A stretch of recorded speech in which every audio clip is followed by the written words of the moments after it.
Santo de Israel, Todo-Poderoso Deus, seu reinado não tem fim, santo é seu nome.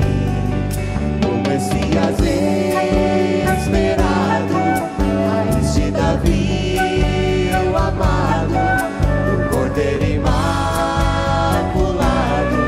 santo é seu nome. Todo louvor, honra e poder, glória e majestade, soberano Rei dos Reis. Todo louvor, honra e poder, glória e majestade, soberano Rei dos Reis. Seu nome é maravilhoso, conselheiro, príncipe da paz. Deus forte, Pai da eternidade, a estrela da manhã. Ele é o Santo de Israel, Todo-Poderoso Deus, seu reinado não tem fim, santo é seu nome. O Messias esperado, raiz de Davi, o amado, o Cordeiro imaculado, santo é seu nome. Todo louvor, honra e poder, glória e majestade, soberano Rei dos Reis.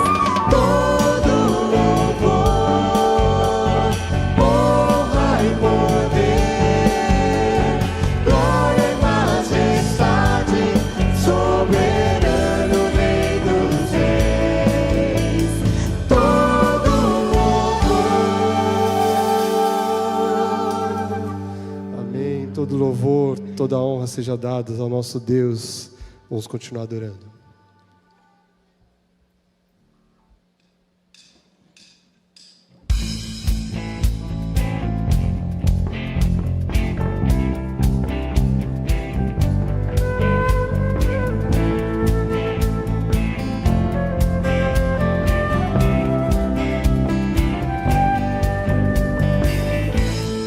Nada vai me separar, mesmo se eu me abalar, teu amor não falha.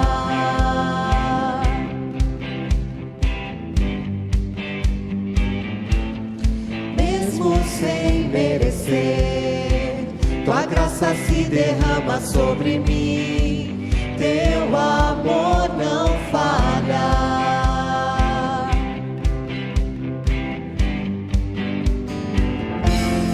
Tu és o mesmo pra sempre, teu amor não muda.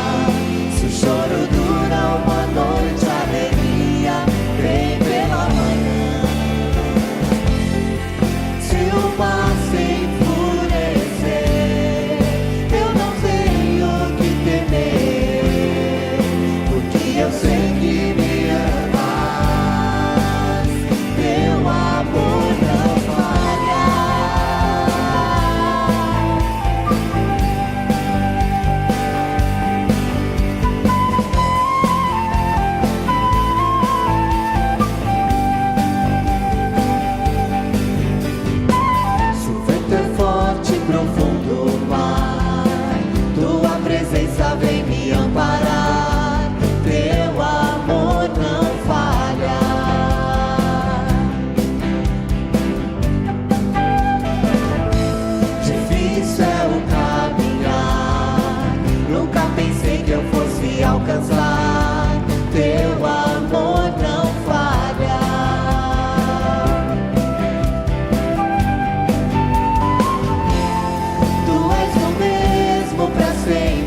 Aleluia, toda honra, toda glória ao nosso Senhor. E é com alegria que vamos continuar adorando.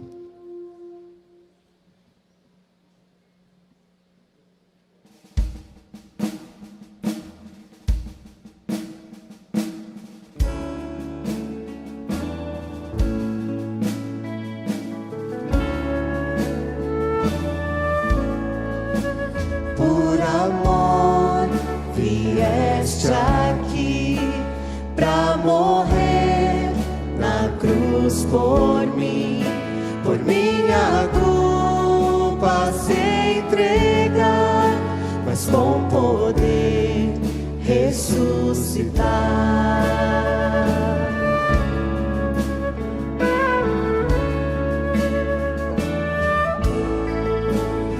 És fiel em meu viver, em meio à paz ou ao sofrer. Teu amor me libertou, vivo estás em mim, Senhor. És mais forte que o pecado e a morte. Está escrito, Cristo é vivo, tu Jesus és o Senhor.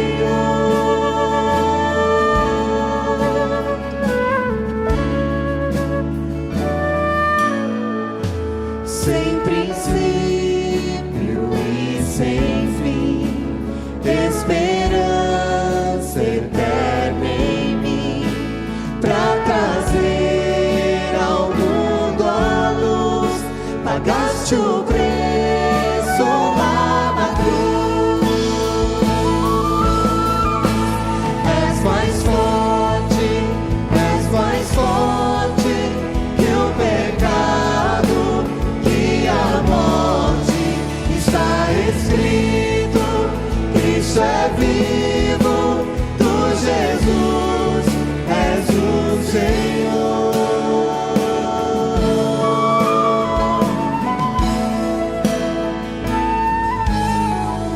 Teu nome, ó Deus, é exaltado, é exaltado, é exaltado. Mais uma vez. Teu nome, ó Deus, é exaltado, é exaltado, é exaltado. Teu nome, ó Deus, é exaltado, é exaltado, é exaltado. És mais forte que o pecado e a morte. Está escrito, Cristo é vivo, tu Jesus és o Senhor. És mais forte que o pecado e a morte. Está escrito, Cristo é vivo, tu Jesus és o Senhor.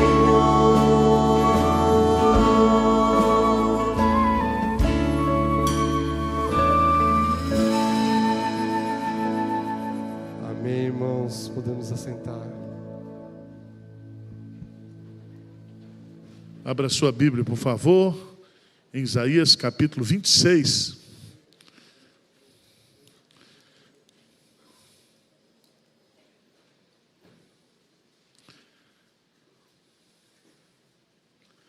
Versos 3 e 4 e depois o versículo 8. É um cântico de confiança na proteção divina. Isaías 26, versos 3 e 4, vamos ler juntos? O que diz?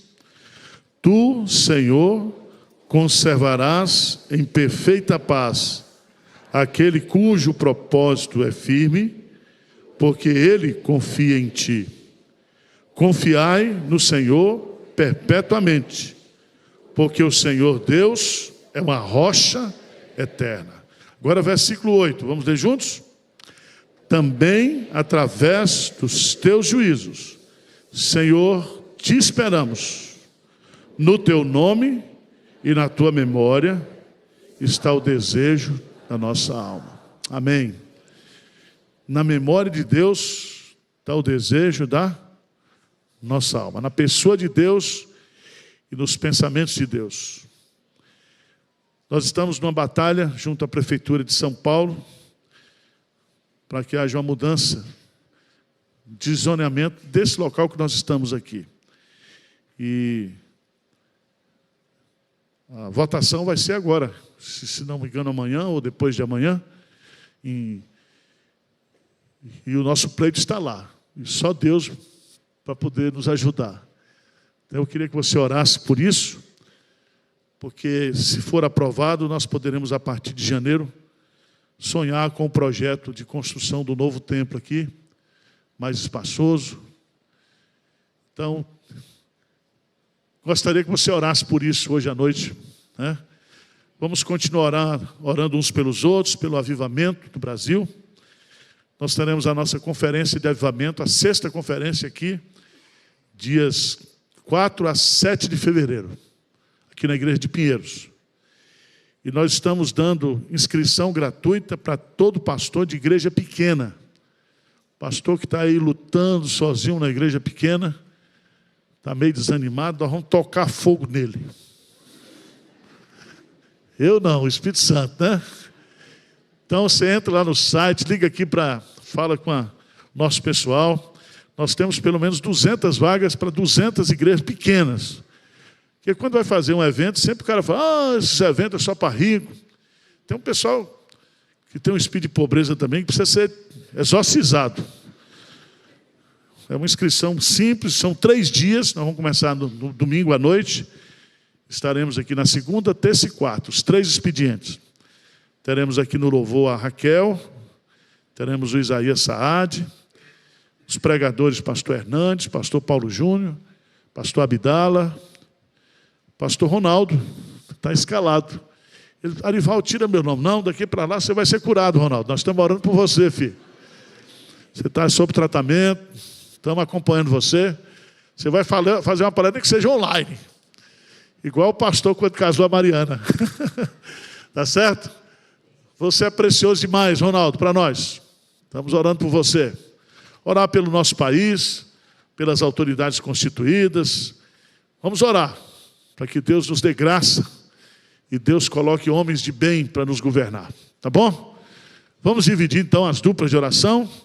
Depois nós quebraremos com oração, louvor e depois a exposição da palavra de Deus.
Senhor Deus, conserva em perfeita paz, Senhor, o nosso coração,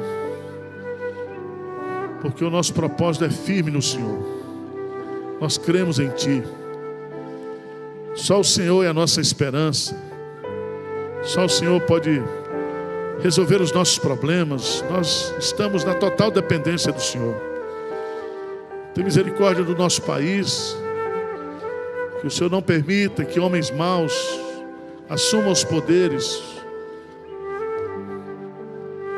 Inclina o coração daqueles que já estão no poder, Senhor, para a justiça, para a misericórdia, principalmente olhando para o povo necessitado dessa nação. Tem misericórdia, Deus, da igreja evangélica. Manda um avivamento espiritual, manda um despertamento na liderança, de compromisso, de vida santa, de glória somente para o Teu nome, Senhor. O Senhor conhece a vida de cada pessoa que veio aqui nessa noite, de cada pessoa que está nos assistindo. Que a palavra a ser pregada também possa cair no coração, trazendo consolo, conforto, ânimo, alegria no coração. Faz isso, Senhor. Glorifica o Teu nome aqui nessa noite. É a nossa humilde oração em nome de Jesus. Amém. Vamos ficar de pé, vamos cantar, vamos adorar o nosso Deus. Você que está aqui terá a oportunidade de consagrar a Deus também os dízimos, as ofertas. Você que está nos assistindo, por gentileza, nós estamos na campanha da expansão aqui da sede, precisando dos recursos. O código 77. Se você se lembrar, qualquer transferência, Pix, você coloca esse 77 aí, que vai ajudar o tesoureiro, o pessoal das finanças lá, identificar e dar o destino correto para o dinheiro. Tá bom? Vamos adorar o Senhor nesse momento.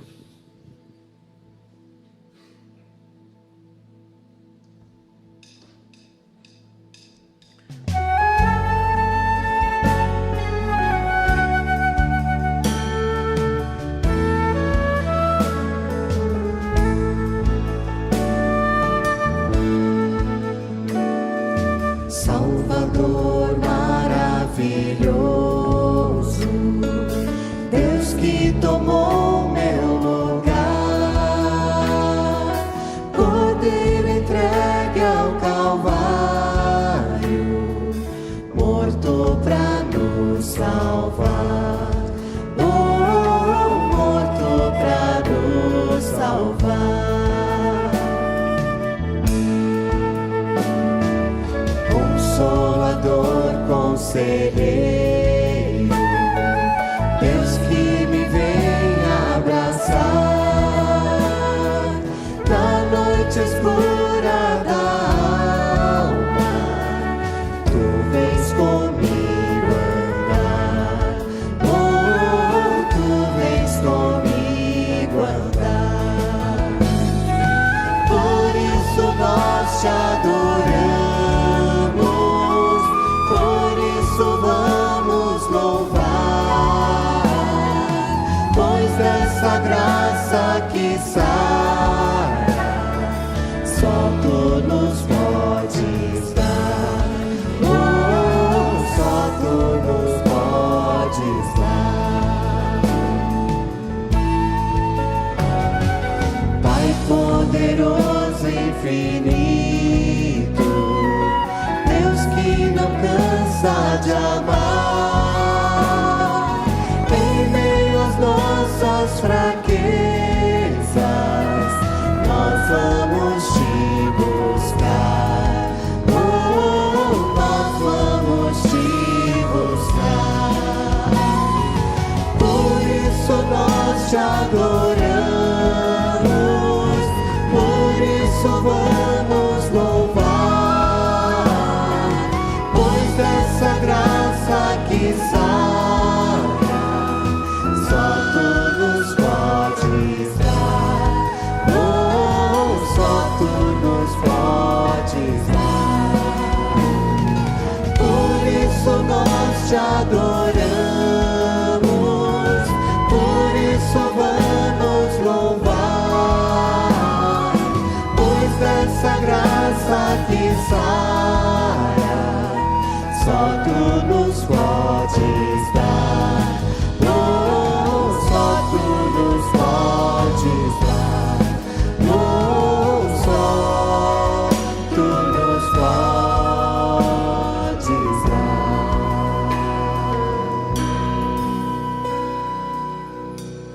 Amém, irmãos. Podemos assentar.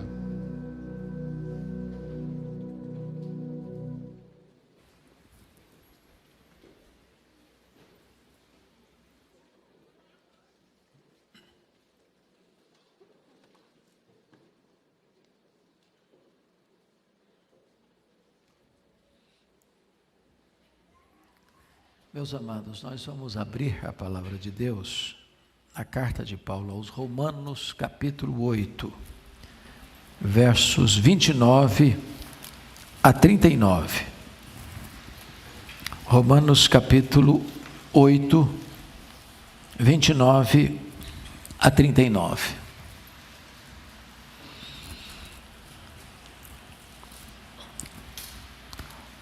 Porquanto aos que de antemão conheceu, também os predestinou para serem conformes à imagem de seu Filho, a fim de que ele seja o primogênito entre muitos irmãos.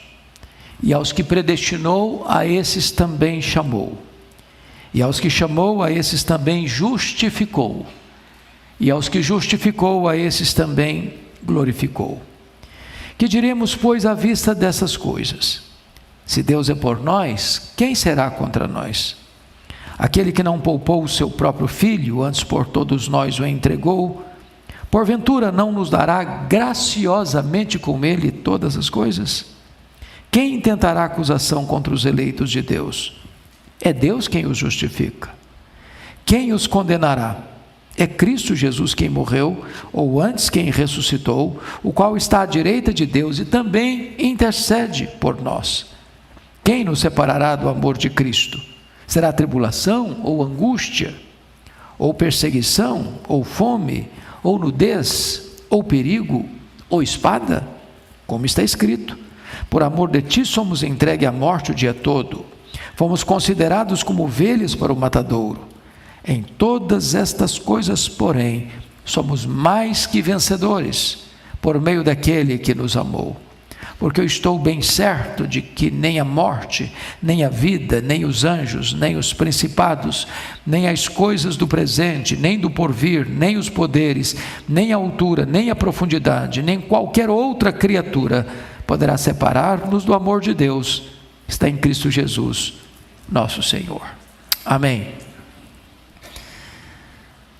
A nossa salvação não é resultado do nosso esforço, não é uma obra humana. A nossa salvação não é resultado de uma parceria entre Deus e o homem, como se Deus fizesse uma parte, nós fizéssemos a outra parte, e o resultado final dessa conjugação de esforços resultaria na nossa salvação. A nossa salvação é uma obra exclusiva de Deus. Os teólogos chamam de uma obra monergística de Deus. É uma obra totalmente de Deus. Deus planejou a nossa salvação, Deus executa a nossa salvação, Deus consuma a nossa salvação.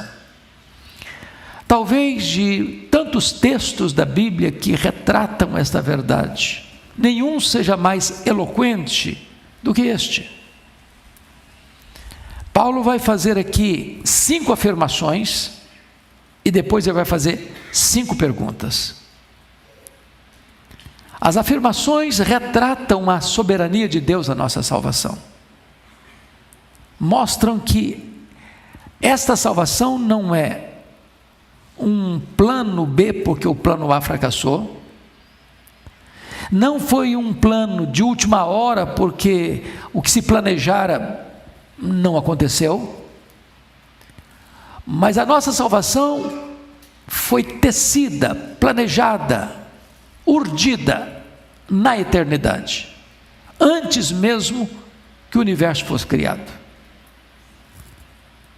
A nossa salvação está tão garantida por Deus, que no verso 30, um fato que ainda não ocorreu, que só ocorrerá na segunda vinda de Cristo, é colocada como um fato consumado. A glorificação é usada aqui como verbo, e verbo no pretérito perfeito. Aos que Deus predestinou, a esses Deus também chamou. Aos que Deus chamou, a esses Deus também justificou. Aos que Deus justificou, a esses Deus também glorificou. Então, na mente de Deus, nos decretos de Deus, você que crê no Senhor Jesus, sua salvação já está consumada. Bom, quais são essas declarações? Vejamos a primeira no verso 29. Porquanto aos que de antemão conheceu, também os predestinou para serem conformes à imagem de seu Filho, a fim de que ele seja o primogênito entre muitos irmãos. A palavra conheceu de antemão não é meramente uma palavra presciência. Tem muita gente que pensa que a nossa salvação é assim: Deus previu que eu ia crer em Jesus, então Ele me predestinou. Mas não é bem assim. Na verdade, esta palavra, aos que de antemão conheceu, traz a ideia de que Deus pôs o seu coração em você e amou você antes mesmo de você existir. Já na eternidade, Deus conhecia você. Deus já havia amado você. E tudo que vem em consequência disto é porque Deus eternamente já havia colocado o coração dele para nos amar com amor eterno. Em função disto, em resultado disto, aqui vem o propósito. Você foi amado de antemão para que você fosse conforme a imagem de Jesus Cristo. Paulo risca do mapa a ideia de que a predestinação causa uma vida de descuido espiritual, de relaxamento espiritual. Então eu posso viver de qualquer jeito porque Deus me escolheu e está tudo certo. Não, 1000 vezes não. Paulo começa já a afirmar para nós que Deus nos amou de antemão, por isso Ele nos predestinou para sermos pessoas parecidas com Jesus. Na verdade, o projeto de Deus não é apenas nos levar para a glória, mas nos transformar à imagem do Rei da Glória. Com que objetivo? A fim de que Ele, Jesus, seja o primogênito entre muitos irmãos, de tal maneira que você agora é tratado como irmão de Jesus, sendo Ele, Jesus, o irmão primogênito desta grande família de Deus. A segunda verdade que Paulo menciona está no versículo 30, e aos que Deus predestinou. Meus irmãos, eu sei que essa doutrina é uma doutrina complexa, e nem sempre completamente entendida por nós, e nem Deus está querendo que você e eu compreendamos, mas que você e eu creiamos no que Ele revela na sua palavra. A grande pergunta que se faz aqui é esta: quem escolhe quem? Somos nós quem escolhemos a Deus? Ou é Deus quem nos escolhe? Jesus foi categórico sobre isso quando disse: não fostes vós que me escolhestes a mim, Pelo contrário, eu vos escolhi a vós outros. A pergunta é: quando Deus nos escolheu? E a Bíblia diz que antes da fundação do mundo, Ele nos escolheu, em Cristo. Por que Ele nos escolheu?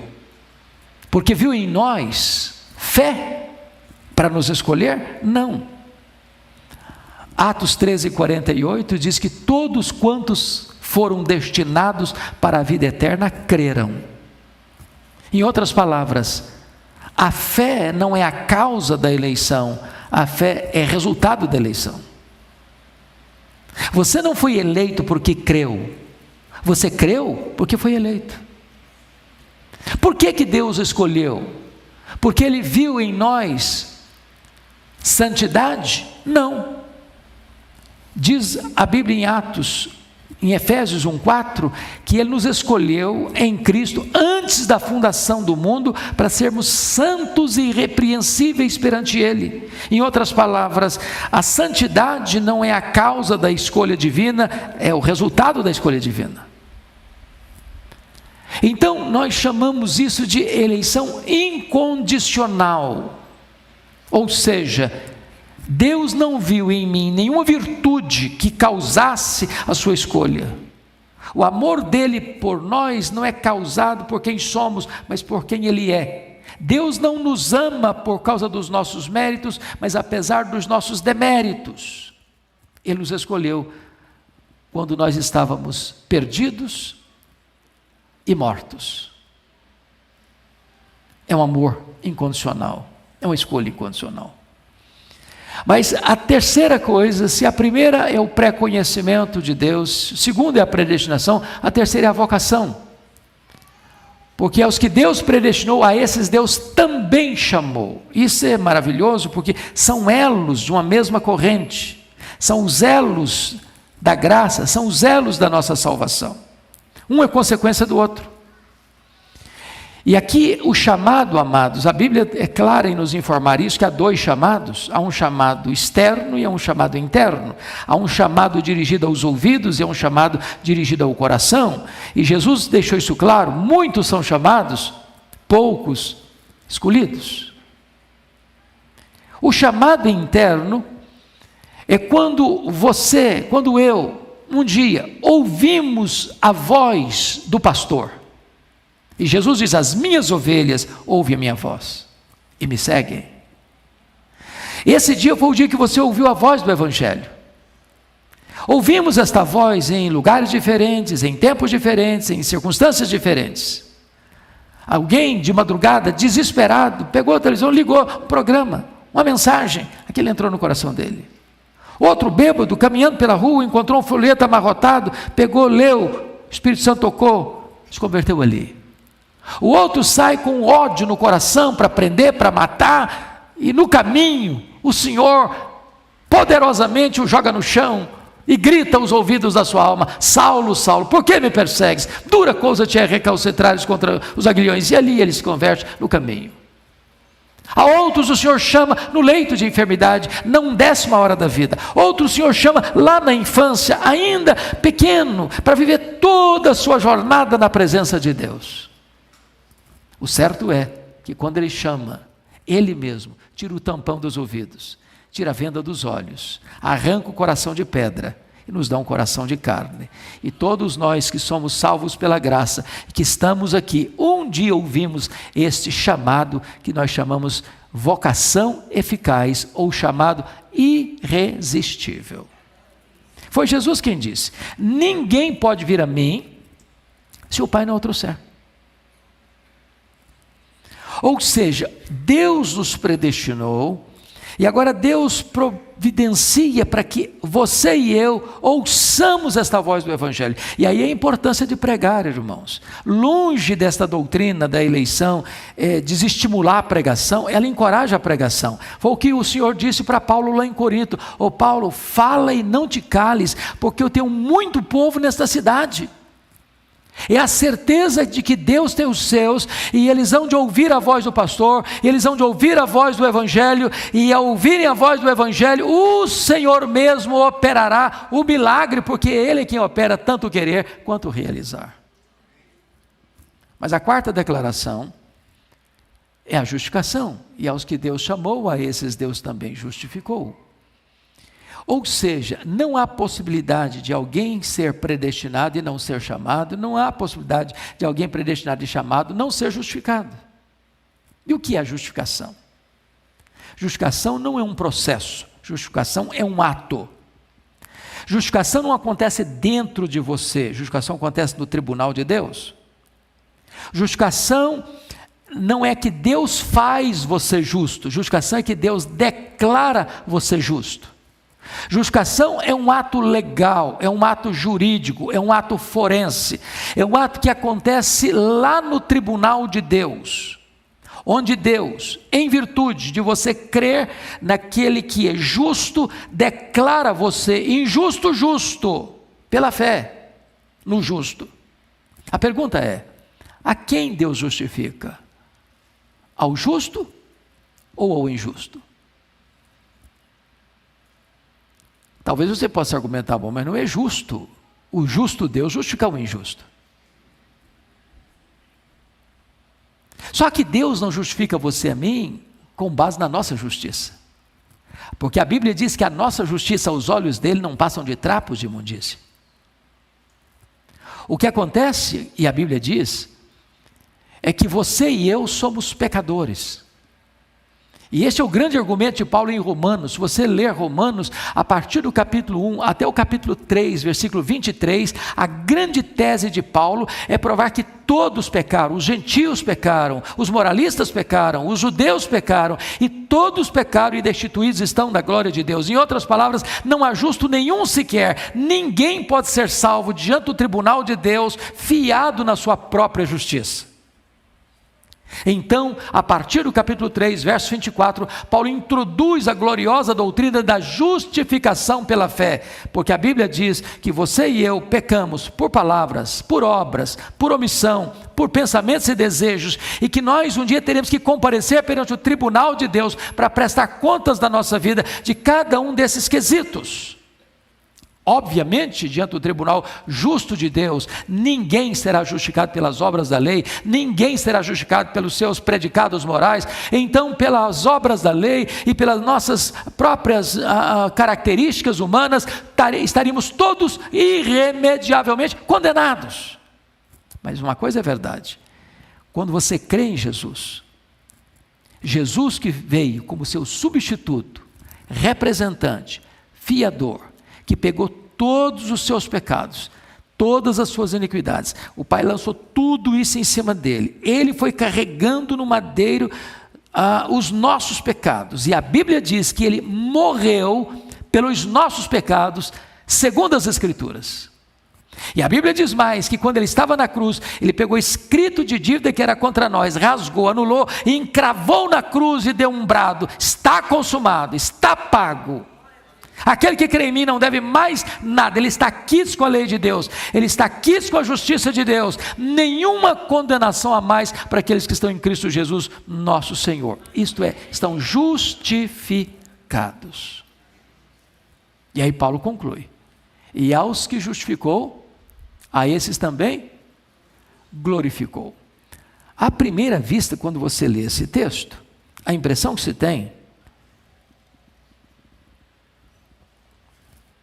que há aqui dois equívocos, um gramatical e outro teológico.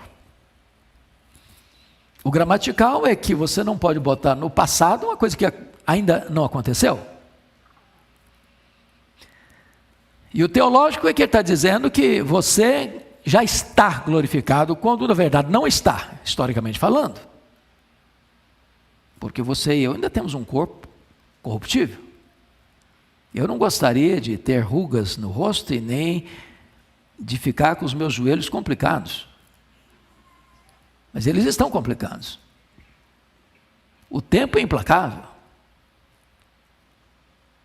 As pernas ficam bambas, os braços ficam frouxos, as mãos descaídas, os olhos embaçados. Esse corpo fica cansado, senil, caquético. Esse corpo morre. Porém, como Deus não olha como nós olhamos, em sucessão de fatos cronológicos, porque Deus vê tudo no seu eterno agora, Ele está lá no passado, Ele está aqui no presente, e Ele está lá no futuro, no seu eterno agora. Para Deus, você que foi predestinado, chamado, justificado, já está glorificado. Isso traz para nós, irmãos, a plena garantia da salvação. Tem muita gente, pastor, mas não pode ter certeza da salvação. E porque se eu errar, e se eu falhar, e se eu tropeçar, e se isso, e se aquilo, e se aquilo outro. Na cabeça dele, ele está achando que a salvação dele, a segurança da salvação dele, depende dele. Se dependesse de mim, eu estava perdido. Tem dia que você está bem, tem dia que você está mal, tem dia que você está animado, tem dia que você está desanimado, tem dia que você está otimista, tem dia que você está pessimista, tem dia que você está chorando, tem dia que você está sorrindo. Você e eu somos uma gangorra existencial. Mas Deus não muda. Deus é imutavelmente o mesmo. Deus não deixa de amar você porque você cometeu um deslize. Deus disciplina você porque você é filho dele. Mas Ele não deserda você, Ele não joga você para fora. Então, nos decretos de Deus, aqueles que foram conhecidos de antemão, predestinados, chamados e justificados, já estão na mente de Deus glorificados. Não há possibilidade de nenhum deles se perder. Nenhum.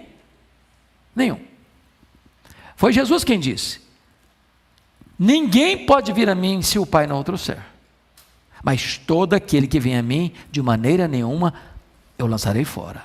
Foi Jesus quem disse: as minhas ovelhas ouvem a minha voz e me seguem, eu dou a elas a vida eterna, e ninguém as arrebatará das minhas mãos.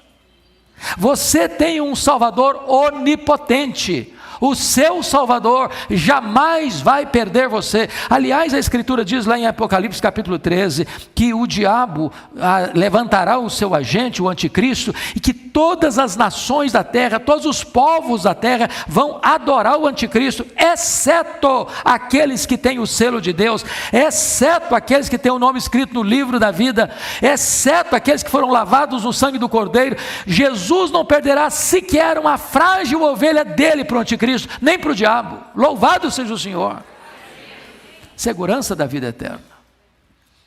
Agora Paulo, depois de fazer 5 declarações tão gloriosas dos elos da nossa salvação, ele vai fazer 5 perguntas retóricas para reforçar o que ele está dizendo. E a primeira pergunta está aí no versículo 31. Que diremos, pois, à vista dessas coisas? Se Deus é por nós, quem será contra nós? Perceba você que ele não pergunta quem é contra nós, porque o inferno inteiro se levantaria. Essa não é a pergunta. A pergunta é: se Deus está do nosso lado, ainda que todos os demais se levantem contra nós, não há chance de ganharem essa luta, porque Deus é vencedor e invicto em todas as batalhas. Ele está do nosso lado, Ele é por nós. Ele é por nós. Qual a prova maior de que Deus é por nós? Ele deu o seu próprio Filho para morrer em nosso lugar, para nos dar a vida eterna. Segunda pergunta retórica, olha comigo o versículo 32. Aquele que não poupou o seu próprio Filho, antes por todos nós o entregou, porventura não nos dará graciosamente com ele todas as coisas? Ele usa aqui a questão da lógica. Ele parte do maior para o menor. Se Deus já fez o máximo, que é dar o seu Filho, você acha que agora Deus não nos daria as coisas menores, as demais coisas? Você acha que Deus, tendo nos dado o seu Filho, agora nos sonegaria a assistência da sua graça ao longo da nossa jornada? Esse Deus que amou você, esse Deus que escolheu você, esse Deus que chamou você, esse Deus que justificou você, esse Deus que já glorificou você na sua mente, no seu coração e nos seus decretos, este Deus que já deu a você o seu Filho, vai cuidar de você até o fim, porque aquele que começou boa obra em você, vai completá-la até o dia de Cristo Jesus. Terceira pergunta, versículo 33. Quem tentará acusação contra os eleitos de Deus? É Deus quem os justifica. Paulo está usando aqui uma linguagem de tribunal. E talvez nós pudéssemos pensar aqui na questão da nossa ordenação jurídica, dos tribunais que nós temos, das instâncias de poder que nós temos. Alguém pode perder uma causa na primeira instância e ganhar na segunda, ou perder na primeira instância e na segunda instância e ganhar na terceira, ou pode recorrer ao Supremo Tribunal Federal depois de perder em todas as instâncias e ganhar esta causa. O que Paulo está dizendo aqui é que não há possibilidade nenhuma de acusação prosperar contra você, eleito de Deus, diante do tribunal de Deus, porque quem declara você justo, quem justifica você, é o próprio Deus, o supremo juiz. Em outras palavras, não há instância superior a Deus para se apelar, para anular o veredito que Ele já decretou a seu respeito. Você está salvo. Ninguém muda essa sentença divina. Ninguém altera esse decreto divino. Em outras palavras, você tem absoluta segurança da vida eterna. Quarta pergunta, versículo 34. Quem os condenará? É Cristo Jesus quem morreu, ou antes quem ressuscitou, o qual está à direita de Deus e também intercede por nós. Aqui ele entra com a base legal da nossa salvação. Aqui ele entra com a base legal do que significa justificação. Porque Deus é justo. E um juiz justo não pune o mesmo pecado, o mesmo delito, duas vezes. Por que Deus não nos condena? Seria justo, obviamente. Nós merecemos ser condenados. E por que Ele não nos condena? Porque Ele pegou os meus pecados, os seus pecados, os nossos pecados, transferiu-os, imputou-os ao seu Filho, Jesus Cristo. A Bíblia chega a dizer que Ele foi feito pecado por nós, que Ele foi feito maldição por nós, que não havia beleza nele, o sol escondeu o rosto dele, o Pai o desamparou na cruz. Porque naquele momento toda a feiura nossa, toda a malignidade do nosso pecado, todas as nossas transgressões, todos os nossos pecados, todas as nossas mazelas foram lançados sobre ele. E a Bíblia chega a dizer que agradou ao Pai moê-lo naquela cruz. Deus golpeou o seu próprio Filho.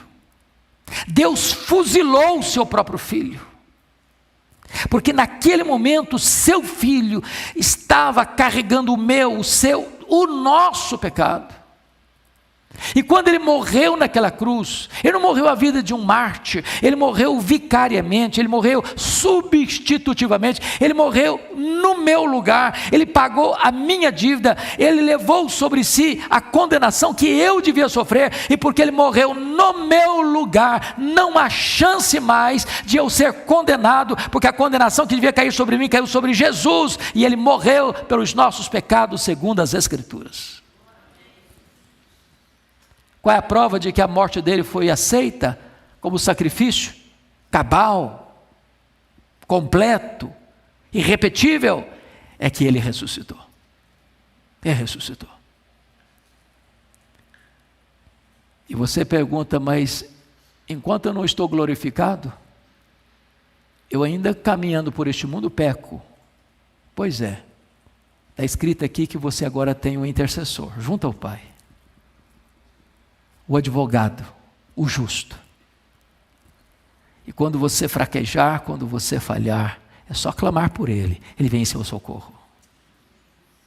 E a Bíblia diz que se confessarmos os nossos pecados, Deus é fiel e justo para nos perdoar os pecados, nos purificar de toda injustiça.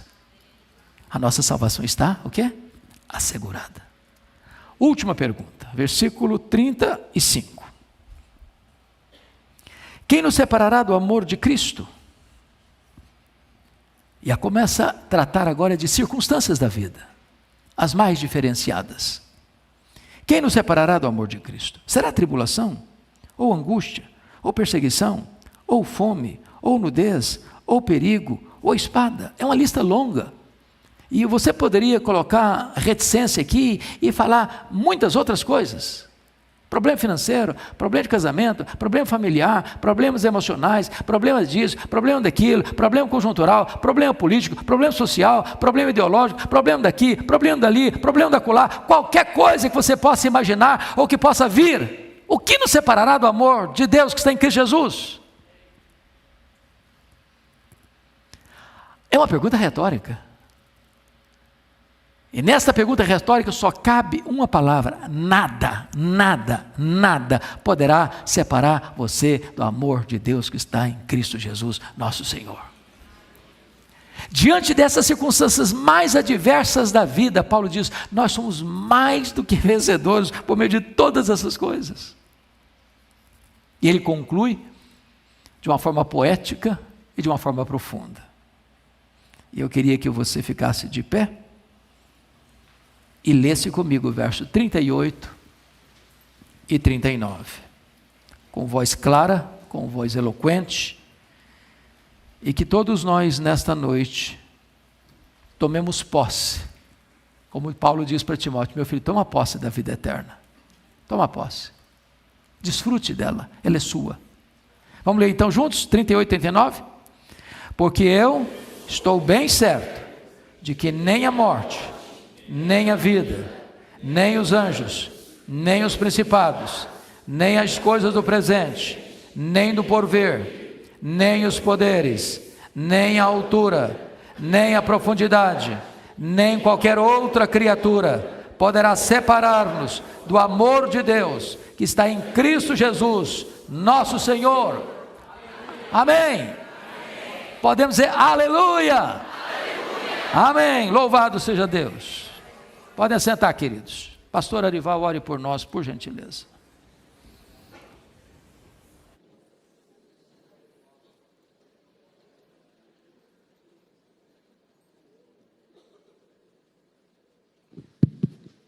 Isso é uma igreja pentecostal reformada, viu? Vamos ficar de pé?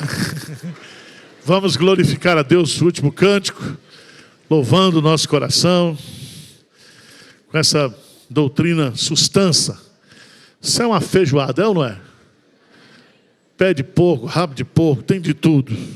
Sai daqui alimentado e convicto de que nada, nem ninguém poderá nos separar do amor de Deus.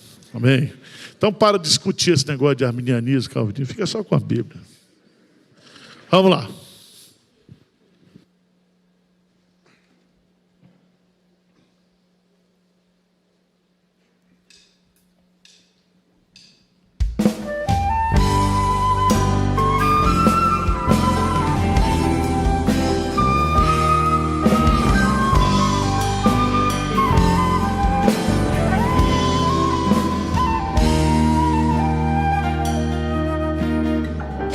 Separará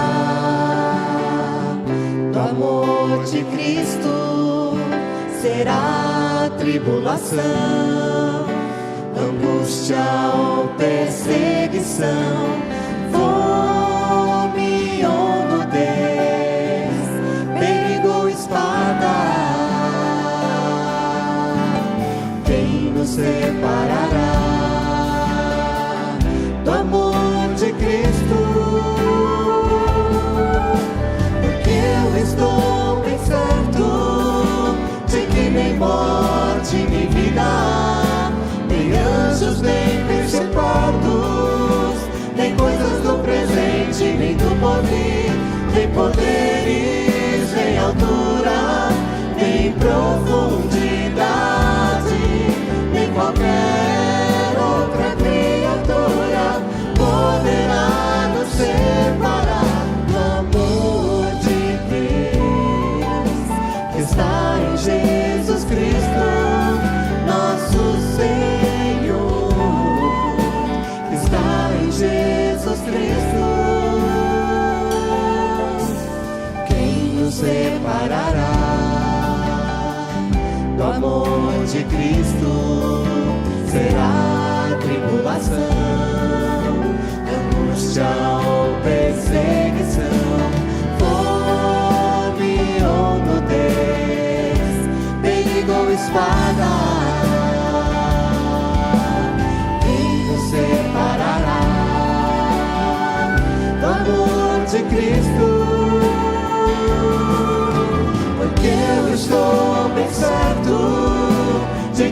morte nem vida há, nem anjos nem principados, nem coisas do presente nem do porvir, nem poderes, nem altura, nem profundidade, nem qualquer outra criatura poderá nos separar do amor de Deus que está em Jesus Cristo, nosso Senhor.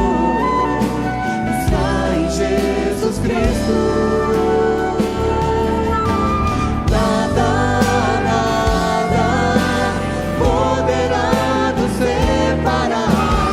Nada, nada poderá nos separar do amor de Deus que está em Jesus Cristo, nosso Senhor, que está em Jesus Cristo.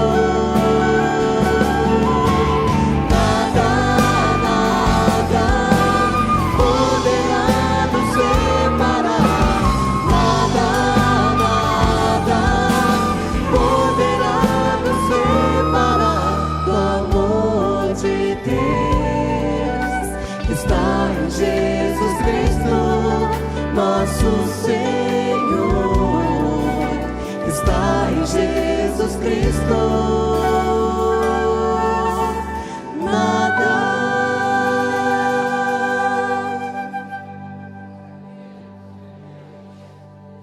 Senhor Deus, consola o coração do teu povo nessa noite. Com a bendita certeza e segurança da nossa salvação eterna. O Deus que não pode mentir.